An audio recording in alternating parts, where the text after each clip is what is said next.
Everyone, morning ఒక short video good morning అని మీకు పెట్టుంటాను. దాని డీటెయిల్ వీడియో అనమాట.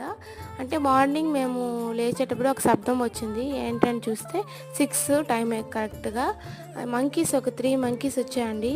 అక్కడ ప్రసాదం ఉంటే అవి తింటూ ఉన్నాయి. అది ఏం ప్రసాదం అంటే నైట్ ఉభయాలు జరిగాయండి ఇక్కడ టెంపుల్ దగ్గర. అక్కడ పెట్టారనమాట.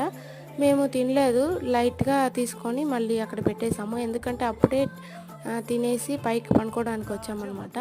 సరే అని చెప్పి ఇంకా తినకుండా అలాగే గోడ మీద పెట్టేసాము. దాన్ని వచ్చేసి మార్నింగ్ ఇంకా నైట్ కనిపిదు కదా, టవర్ మీద నుంచి మంకీస్ చూసి మార్నింగ్ వచ్చి దాన్ని తిన్నట్టుకు వచ్చాయండి. సరే తిని అని మేము కూడా అలాగే వదిలేసాము. ఎంతైనా శ్రీరామనవమి, రాముడు అంటేనే మనకు హనుమంతుడే గుర్తొస్తాడండి. సో ఆయన ప్రసాదం వేస్ట్ చేయకుండా మనం తిందామని ఆ భాగ్యం అయితే ఆ హనుమంతుడికి ఉండిందనమాట. అట్లా అయితే మేము అనుకుంటున్నాము. సో నాకైతే హ్యాపీ. రోజైతే సుబ్రహ్మణ్య స్వామి చూసేదాన్ని ఫోటోని.